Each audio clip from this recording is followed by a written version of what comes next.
everybody. Thanks so much for coming to tonight's event with Sullivan Stapleton from NBC's Blindspot, which was just renewed for season 2, which is very exciting. So let's welcome Sullivan Stapleton.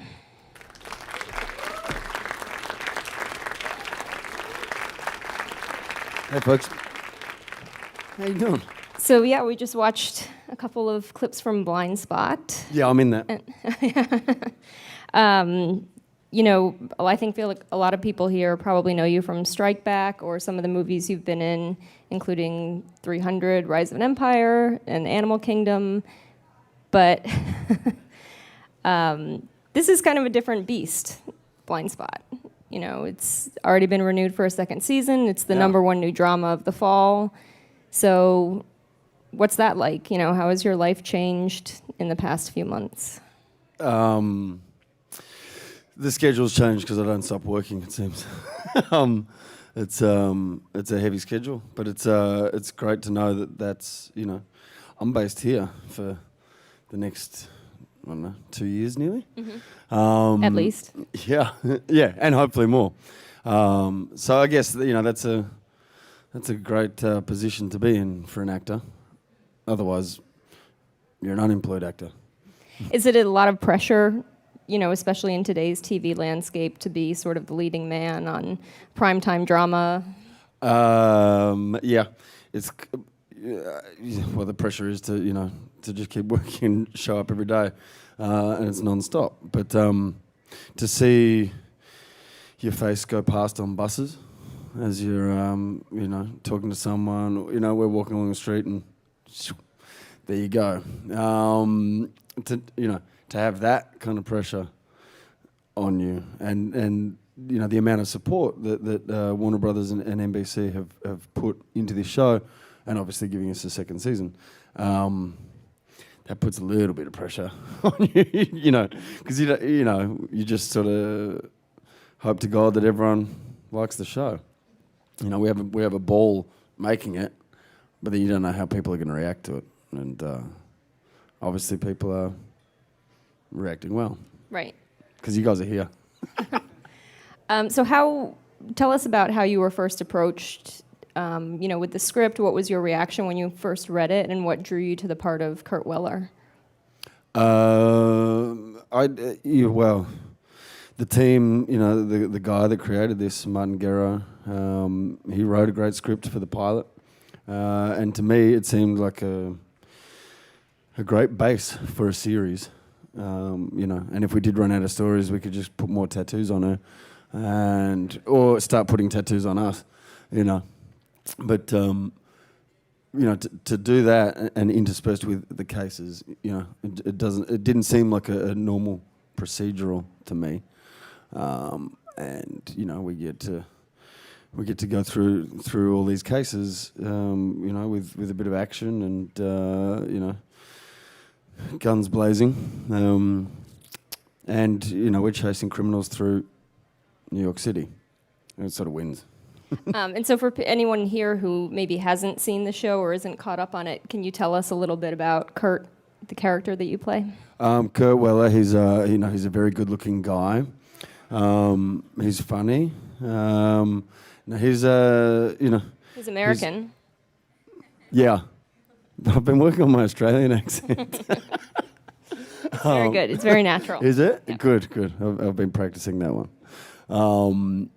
He's, you know, he's quite a serious man, you know, being an FBI agent, basically drawn to that due to something that happened when he was younger.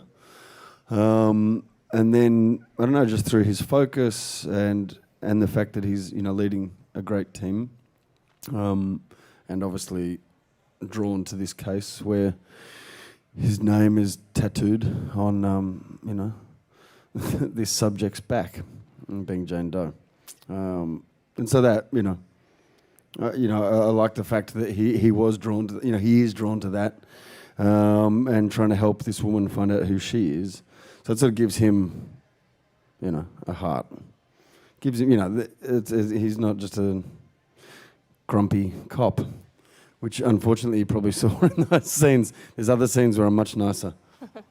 You mentioned Martin Garrow, who created the show. Yeah. And he's been pretty upfront about saying that he and the other producers have this multi-season story mapped out already. How much of that have they shared with you? And do Nothing. you? Oh, really? Okay. Next question. Do you? No. Do you want to know what? Yeah. I don't. That's the great thing about I don't know, for one, this show, but I don't know where these cases are going to go, what's going to happen, and I kind of like that.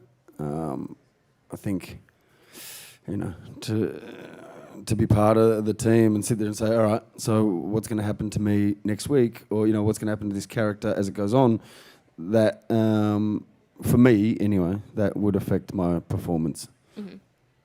Leading up to that, because you have that in your subconscious, and that's to me, that's not how I work. Right.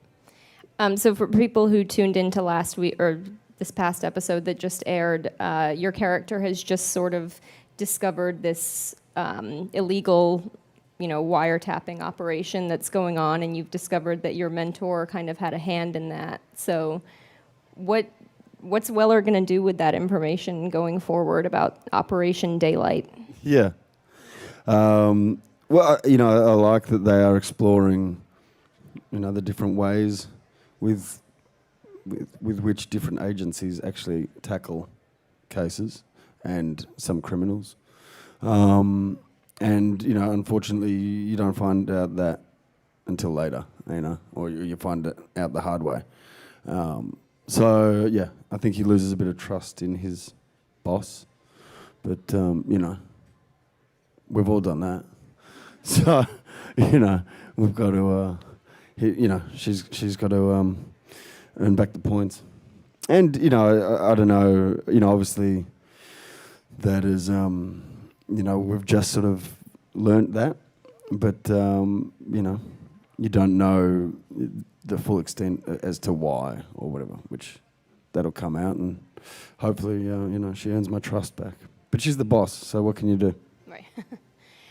So what are the major differences and similarities between Weller and your previous character on Strike Back?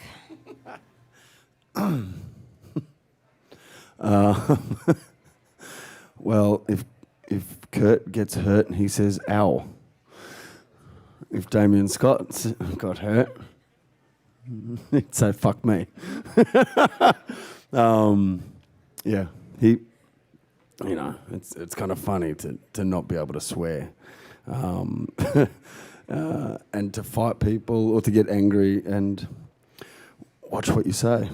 You should try it. It's a real challenge. How many takes do you have to do? Lots. No, it's kind of, it just goes into the way you work. But then there's been some instances where, we're fighting or something and, you don't accidentally just, shit, oh, fuck, sorry, oh, fuck, okay, whatever, go again. But Damien Scott I think he had more of a sense of humour than Weller, and he also got a lot more action, be it killing people or other things. Right. It seems like the show's kind of taking you and Jaimie in a direction that you might be getting a little action at some point. I don't know. Have you guys talked about that? Yeah. Okay. We're both up for it. Okay. I don't know. How does that conversation go? Well, for one, it doesn't. We're the actors. It's like, hey, I think this should happen. What do you think? No, it's no, it's that we haven't discussed that because we don't know. I don't know whether that is going to happen. That they're. Oh, come on! They've shared a couple moments. Yeah. But I think it's going to happen at some point. Maybe in season 3. Okay. We might have to wait a while, but... Have you been talking to people? I have, yeah. No, I don't know. Shit, if that happened now, well, it becomes a romantic comedy. Well, take out the comedy. A romantic drama. But, originally I thought it was more of a brother-sister relationship, that she went missing when they were children. And so to come back, to find that someone, it's like, wow, I've always really wanted to do something with you. It's like, that sort of seemed unnatural to me. But then there has been, I don't know, I guess that trust and obviously that relationship has developed, but yeah, I don't know whether they end up in bed. Right. Well, I don't know if they will end up in bed. It's PG rated. Yeah, that's true. On another show. This isn't Strike Back again. Yeah. So how is it working with Jaimie? What's she like to work with? It's great. She's she's a tough kid. She's and it's great to work with everyone because I don't know if they do find out about the scripts beforehand, but we all we sort of work together, support each other. And as I said, the schedule it's hectic, and so when you've got a great team around you, it makes going to work easier and fun. We have a lot of fun. I guess you guys have a sort of Mr. and Mrs. Smith-esque episode coming up this next week. Can you tell us a little bit about that and maybe I look good in a tux. I don't That doubt bit? it. But, some of I guess there's a big action sequence or maybe a couple that you guys have filmed. How was that? There's a huge fight in that, which is kind of funny, fighting in a tuxedo. It's basically, the two of us against a supreme fighter.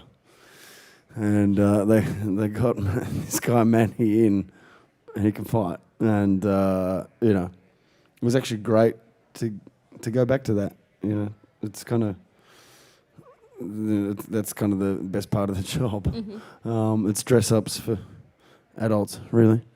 But yeah, we fly in and, we're chasing a suspect through this party, wearing tuxedos, and going undercover. Mm-hmm. So we do pretend that we're a couple. Oh, okay. Yes. I don't know if I'm allowed to say any of this. Yeah, I've got nods back there. It's okay. Oh no, and she's thinking. How much? What are they going to do? Fire me? How much choreography goes into a scene like that or an episode like that?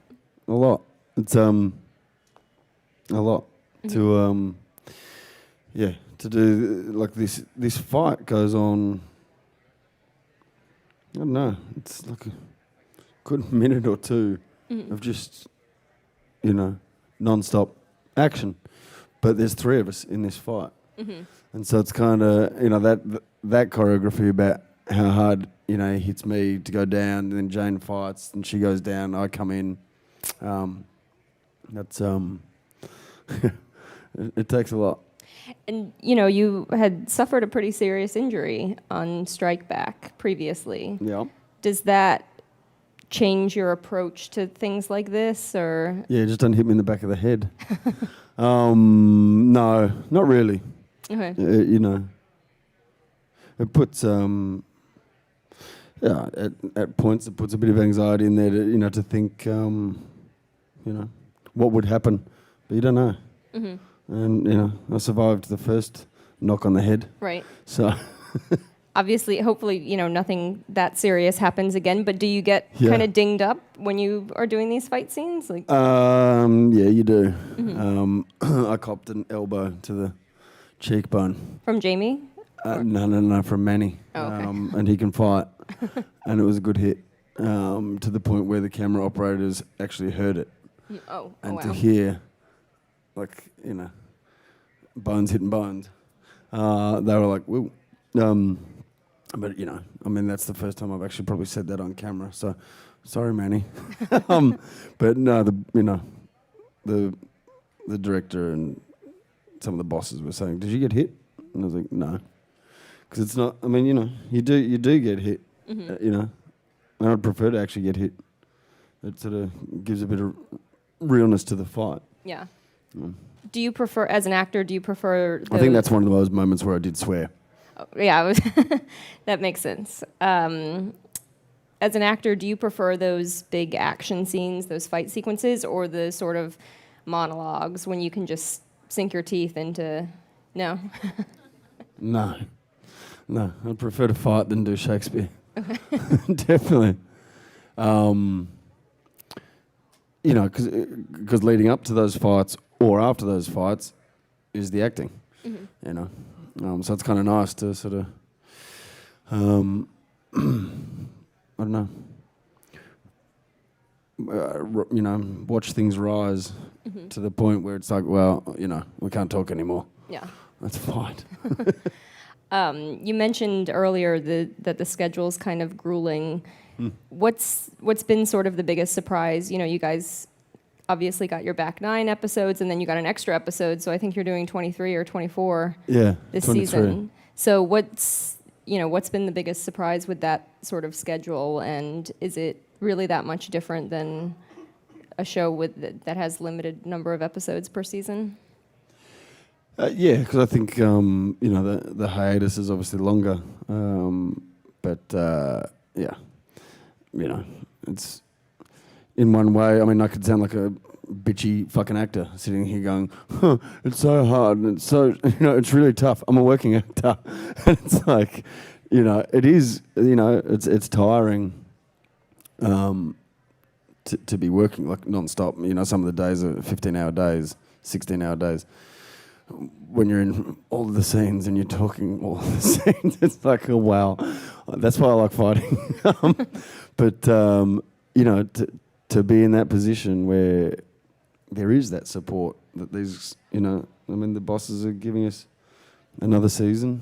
So I think we're doing something right. It's a good spot to be. Are you getting recognized a lot walking around by fans? No. Really? Yeah. No, I am. But for actual, it's kind of funny. I mean, it's for the show, but also for Strike Back. And then,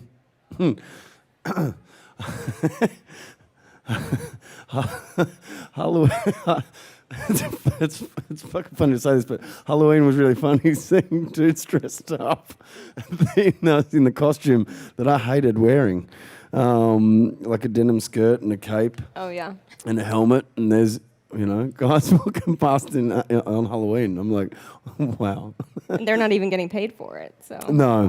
Why would they do that voluntarily? No, and they've probably got better abs than me right now. I don't know about that, but... in the film, I think I had them, but it was nice to meet them and say goodbye to them. Speaking of movies, it was just announced that there might be a Strike Back movie in the works. Can you say anything about that? Can you confirm? No, but if they're watching or listening or whatever they're doing with the podcast, let's make that movie. So you'd be on board, hypothetically, if there was a Strike Back movie? Okay. Yeah. What do you think is still left to explore with that story that you'd really like to see a movie tackle, hypothetically? Not much. I actually, my take on that would be we could fly to 4 different continents and 4 different seasons and fight in the snow and around on the beach in a city, but to actually do that in one job, because we obviously travelled a lot for that show, but then to actually do those missions joined up and to fly or to do 4 different ways or 4 different cities or places to fight in. Planes, boats, helicopters. The whole shebang. Pretty much. Yeah. Pretty much. Any more 300 movies in the works? Do you know anything about that? No, there has been talk of it, so I don't know. Would you be on board for that as well? Yes. Even with the denim skirt and the... Yeah. It just means I'd have to eat less and train harder. But yeah, it was, that was a great project to be part of and to be asked to be part of, and it did well. So, and we haven't killed Xerxes yet. He's still running around in Persia somewhere. So we've got to get him. But you do have another movie coming out called The Lake. upcoming. What can you tell us about that? And what, It's set in a lake. a particular lake or just any lake? Yeah. No, we play Navy SEALs, sort of mid-90s. That one of them falls in love with a girl who her grandfather had told her a story that Nazis had hidden gold in a city in Sarajevo, and unfortunately, to get rid of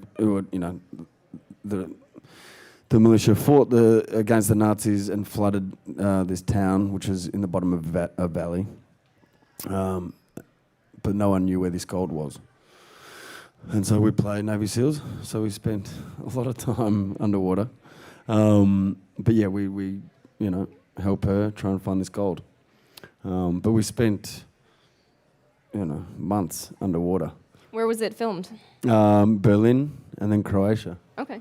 But it was amazing that they go. It wasn't just scuba gear; it was actually the rebreathers that the SEALs actually use, which it's a breathing apparatus that you breathe into this chamber, and it filters your own air, and you breathe it back in. So there's no bubbles and there's no noise. So you're literally sitting underwater like that, which is it's great. It's a great, it was a great thing to experience, but some of the people on the job didn't like it. Oh, really? It's because it's different to scuba, but it's great. It was great to be part of. Did you have to receive actual Navy-esque training to do that? What was that like? It was great because they, it's dress up for adults. Mm-hmm. Like that's what we do. It's like I'm a kid again, and they're giving me new toys. Mm-hmm. It's but we did. We had to dive a lot, and I actually had to dive, like free dive, to get a tank. And to get these tanks, I had to breathe underwater, just off the valve.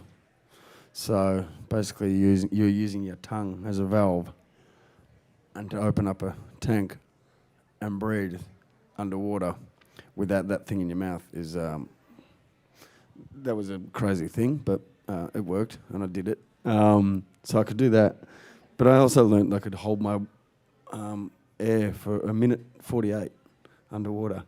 So that was like... That's pretty impressive. Yeah, and I'm a smoker. Oh, wow. Yeah. Even more impressive. Yeah, that's what I thought. So when does that get released? July, I think July next year. Okay. Yeah. It's called The Lake. It's called The Lake, being produced by Luc Besson. Great. Yeah. I think we're going to turn it over to the audience. If anyone has any questions, these guys are walking around with microphones. Hi. Hi. Which of the Blindspot cast members do you think would be most likely to be an FBI agent in real life?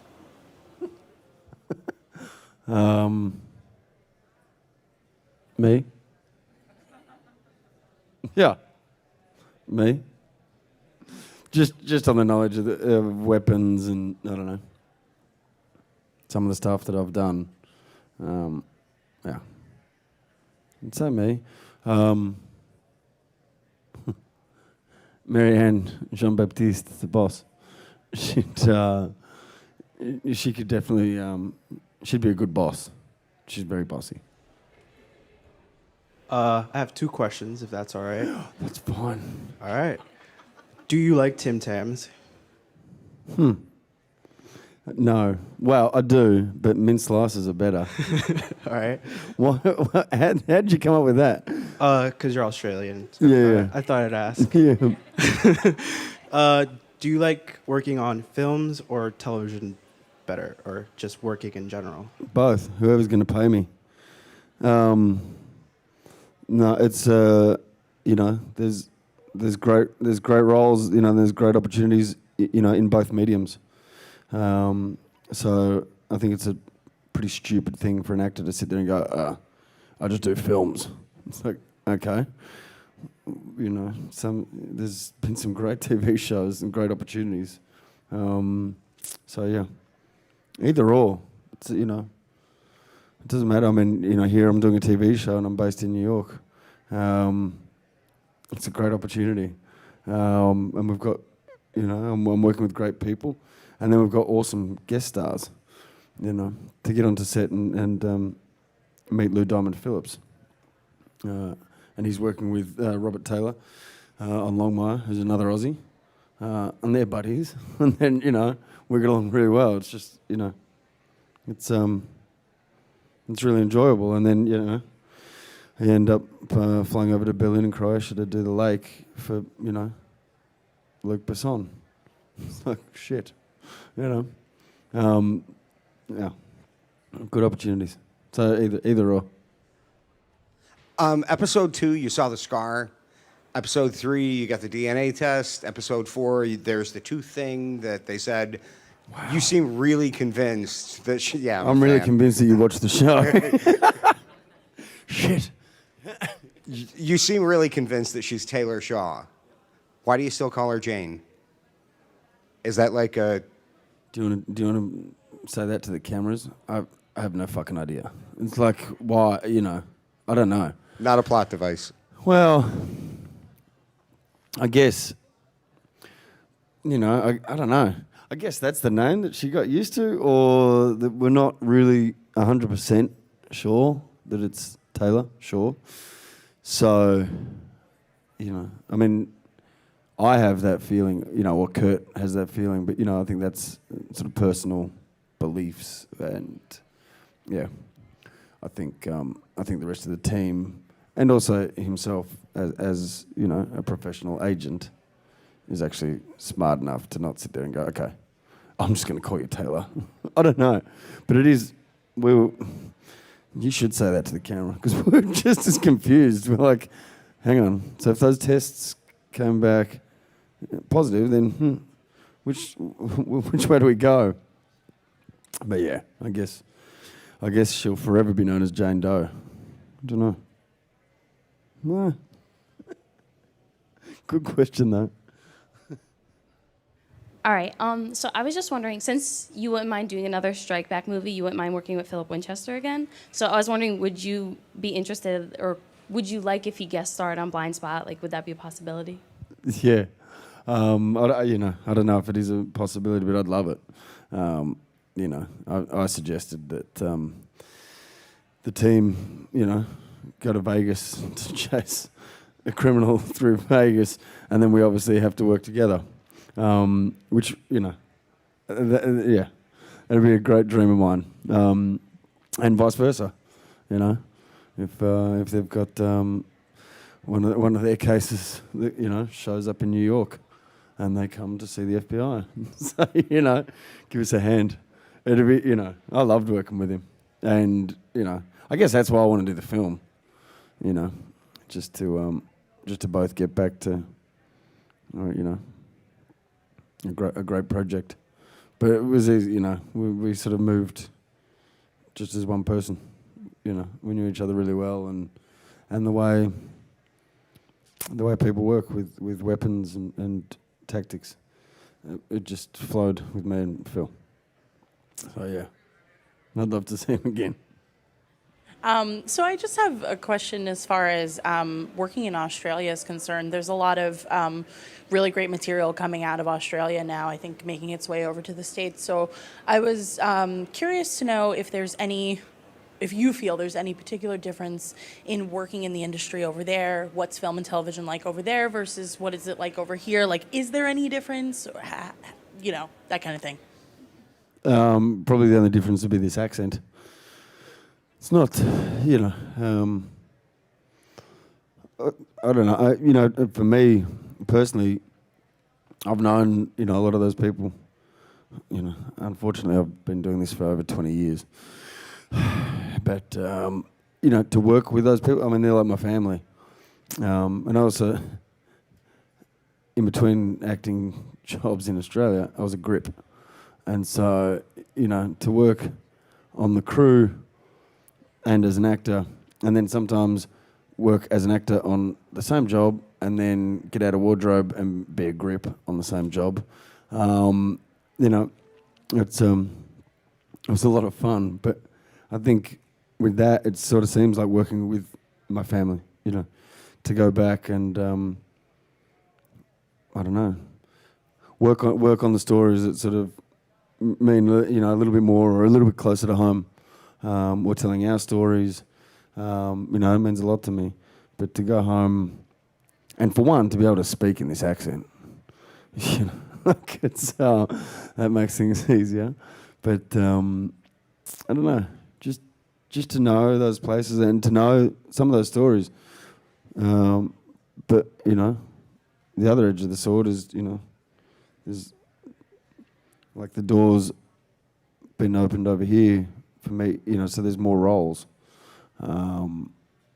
And, you know, it gives a broader aspect to my career, you know, to be able to work with accents, but to learn about stories here, you know, and we're dealing with current events on the show. So to sort of have that understanding, you know, it's I guess that's the difference. But it's great. It's awesome to go home and you know, work with people I've known for over 20 years. It's good.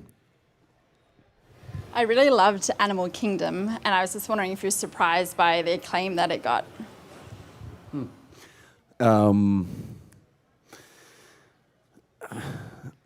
Yeah, I think we were surprised, you know, at how well it did at Sundance. We knew we were on a good project, and you know, that's the sort of nerve-wracking excitement of you know, this industry. You make something and you have a ball making it, and you think you're on something good, but then you don't know until the audience sit there and go, yeah, it's actually good. And you're like, oh, good, okay. But yeah, you know, I mean, the success that it had at Sundance, you know, that is what it opened the doors for me. You know, to then, I don't know, to be able to, you know, be some Aussie actor that's, you know, done that film and then getting the opportunity to meet people or meet agents and meet them. I was like, what? I went, well, they want to meet you. I'm like, right. Like, you know, so are we going with them or what? And people are like, no, they just want to meet you. That's up to you. You're like, yep, yeah, cool. I'll meet them. And it's like to be, you know, for those doors to open up and for that opportunity to arise from that film. You know, I can't thank, for one, David Misha, the director, but you know, that just to be part of that group, you know, and part of that film, it was you know, it was an awesome experience. That's what that says. That was in my arm on the film, because David, he wanted me to have. I was covered in tattoos as the guy was that I played in real life. He was covered in animal tattoos, and David said, "I want Craig to have an Asian tattoo," and I said, "What, like a dragon or a snake?" And he was like, "No, too cliched." And I said, "What? A panda bear or a koi fish?" And he's like, "No, no shit." So then I said to the tattoo designers, "Look up Animal Kingdom in Thai," because I like Thailand, and that came up. So that was down my arm. The people, when we did Animal Kingdom, you know, a lot of the makeup artists that have always told me never to get tattoos actually said, "The tattoos actually suit you. You should maybe get one." And so I said, yeah, you know, I wanted to. And Dave and I think we were drunk at Sundance. And he's like, "You should get tattoos." I was like, "Oh, well, I want one." He's like, "You should get one from the film." I said, "Well, if the film does well, I'll get one from the film, the one that I designed." And so that was there a couple of years later. So how hard is it changing between accents? And do you ever get confused? Like, just change to English and then Australian? And do you speak any other languages other than English? Yeah, but probably can't. I speak a little bit of a lot, a few languages, but it's basically all the bad things. But it's I think it's getting easier for me to slip in and out of an American accent. But if I'm doing that accent, it means I'm getting paid. It means I'm at work. So hopefully it slips right in, and I can do that, or I can do other accents. Could talk Irish to you, right? But depends. Could do a lot of accents. On that note, Are we finished? I think so. Oh shit! Yep. Yeah, I think we're about out What are of we time. doing? We're going for a beer. Yeah. Great. Well, thanks very much for being here, and thanks to you guys for your questions. And Blindspot airs Mondays at 10 on NBC. Thanks. I don't know, just through his focus and the fact that he's leading a great team, and obviously drawn to this case where his name is tattooed on this subject's back, being Jane Doe, and so that I like the fact that he was drawn to he is drawn to that, and trying to help this woman find out who she is. So it sort of gives him a heart. Gives him, he's not just a grumpy cop, which unfortunately you probably saw in those scenes. There's other scenes where I'm much nicer. You mentioned Martin Garrow, who created the show. Yeah. And he's been pretty upfront about saying that he and the other producers have this multi-season story mapped out already. How much of that have they shared with you? And do Nothing. you? Oh, really? Okay. Next question. Do you? No. Do you want to know what? Yeah. Hi, everybody. Thanks so much for coming to tonight's event with Sullivan Stapleton from NBC's Blindspot, which was just renewed for season 2, which is very exciting. So let's welcome Sullivan Stapleton.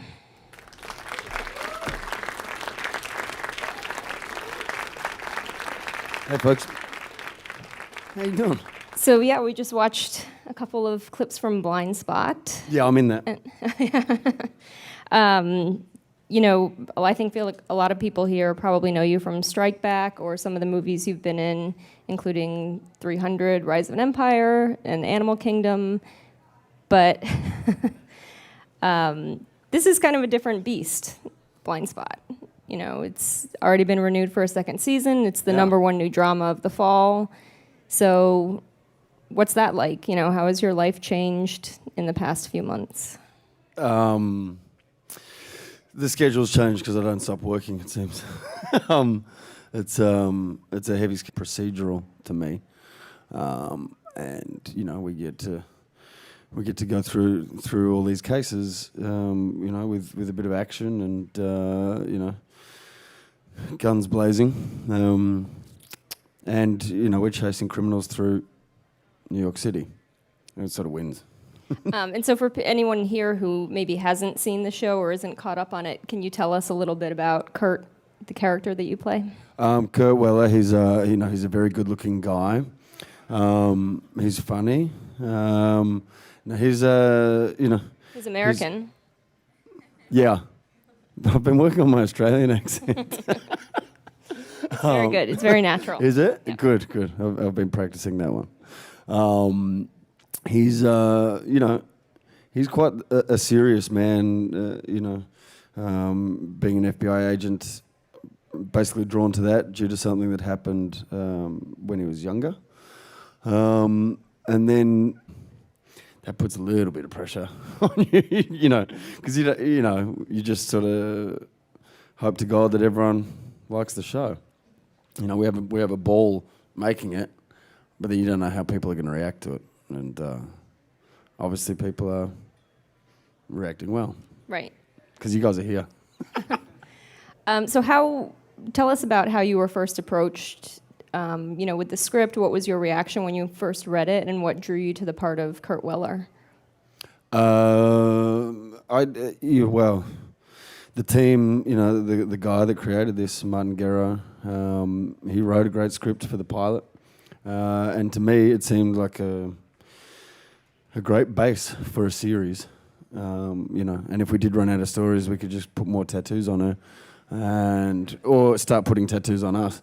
You know, but you know, to do that and interspersed with the cases, you know, it didn't seem like a normal schedule, but it's great to know that that's, you know, I'm based here for the next, I don't know, 2 years nearly. At least. Yeah, yeah, and hopefully more. So I guess, you know, that's a great position to be in for an actor. Otherwise, you're an unemployed actor. Is it a lot of pressure, you know, especially in today's TV landscape, to be sort of the leading man on primetime drama? Yeah, it's well, the pressure is to, you know, to just keep working and show up every day, and it's non-stop. But to see your face go past on buses as you're, you know, talking to someone, you know, we're walking along the street and there you go. To, you know, to have that kind of pressure on you, and you know, the amount of support that Warner Brothers and NBC have put into this show, and obviously giving us a second season.